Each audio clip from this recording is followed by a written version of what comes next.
And the other story I want to tell you about, and I was telling Richard about this yesterday evening, and I told this story in Washington, D.C. a couple of years ago at an Americans for Prosperity event. And it's kind of where I'm at with my attitude to capitalism and free markets. So I have an Auntie Ursula. And Auntie Ursula, like an awful lot of people, she was brought up in the west of Ireland. Very hungry, very poor, like really disastrous, you know. The only thing that grew there on the land was stones. And basically she did what an awful lot of people did, which was cross the pond and go to England looking for her fortune. And she went to London. But she's very romantic. She's a real softie. And she's a an extraordinary human being. And for all the years, you know, she got married in London, she had a job there. She really missed Ireland. And she was heartbroken for Ireland. And she missed friends, and she missed weddings, and she missed funerals. You know, she missed all this love in her life, this love that she had for Ireland. The only people who travelled between London and Dublin and Ireland frequently were very, very rich people, because we had a regulated airline, Aer Lingus, a state-run airline. And then a guy came along, a guy called Tony Ryan. Some of you guys know who that guy is. And he came up with this airline called Ryanair. And he said, you know something, I'm going to run flights between Dublin and all over Ireland, and I'm going to make them really cheap. And he did them to Dublin, and he did them to Belfast, and he did them all over. And he did them right into the west of Ireland, into a place called Knock, which is literally a half an hour from my Auntie Ursula's home place. The second flight into Knock, Auntie Ursula was on the flight. And I remember her telling this. I mean, I honestly, I was going to phone up Tony Ryan and say, this woman should be on the television. She cried the whole flight. They gave her champagne, and she's on the flight, and she's drinking the champagne, and she's crying for the lost opportunities, and the lost love, and the lost friendship, and the lost memories, and the lost relationships, because basically we had this regulated airline. Now, Al Gore wants to interfere with my Auntie Ursula's travel plans. And that's not good enough, and we're not going to let it happen, and it's not going to happen here, and it's not going to happen to my Auntie Ursula either. You have to watch out that the Auntie Ursulas of your life, people with ordinary jobs who are not wealthy, get to enjoy everything. And it's not just Van Jones who gets to fly into Vegas. Everyone gets to fly to Vegas. Everyone gets to come here and have an absolute ball. Everyone. This is for everyone. It's not just for the elite who can afford to come in a private jet. This is for everyone.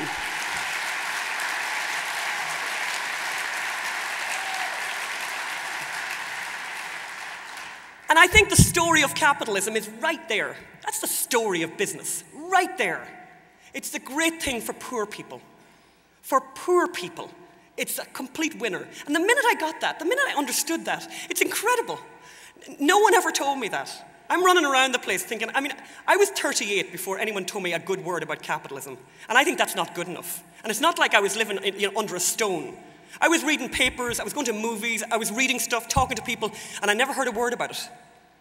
You have to realize that out there in America, there are children who are not hearing a word, not a syllable in favor of capitalism, not a syllable in favor of America, of this country, of how great this country is, of this dream that people swim with sharks to get here.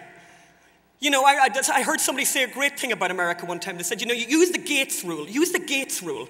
Imagine there's gates around America, and if you lifted them, what direction are people going in?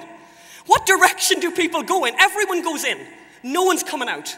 Everyone wants to come here because of this incredible possibility, because of the possibility of being anything you want to be, having all your dreams fulfilled and no one's holding you back. And that is under threat. And it's under threat because you're not telling that story. And that's a great story. Who doesn't love that story? Who doesn't love the story of people who've come to this country with nothing and made businesses that have made life gorgeous?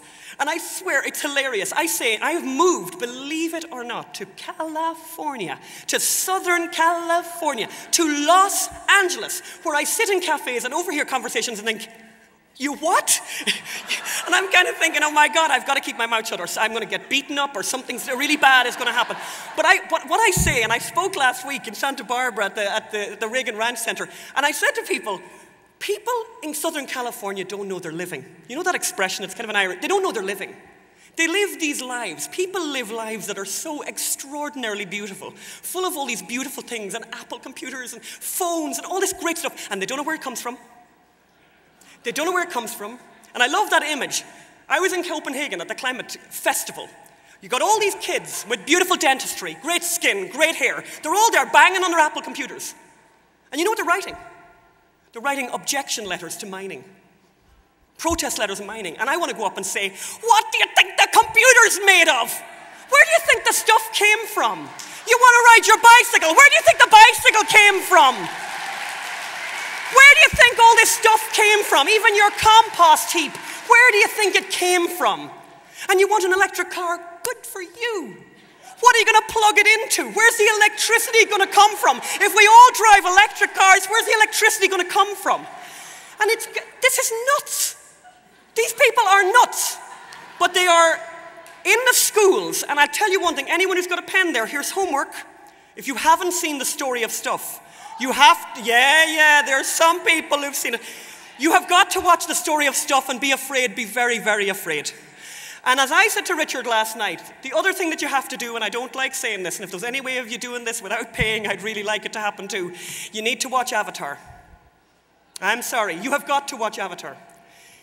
Avatar will be watched by more people ever in the history of anything ever, whatever, large number, huge. Every young, cool kid in the developing world will watch it. Every last one of them, bar none, will watch that film. And that film it is a most unbelievable message. It is the most unbelievable message, and it is the most idiotic message. It is the most hypocritical piece of unbelievable nonsense. It's just so unbelievable. It's unbelievable on an unbelievable scale. Here's this guy, James Cameron. He builds... Oh, that's the go away now quickly music. Okay. Watch Avatar. I will go. No, these guys we have to do things. Watch Avatar, guys, and watch The Story of Stuff and be afraid, be very, very afraid. I'll be speaking later on this afternoon on more specifically on the energy and climate issue. But listen, it's great to be here. God bless America. God bless all of you. Thank you.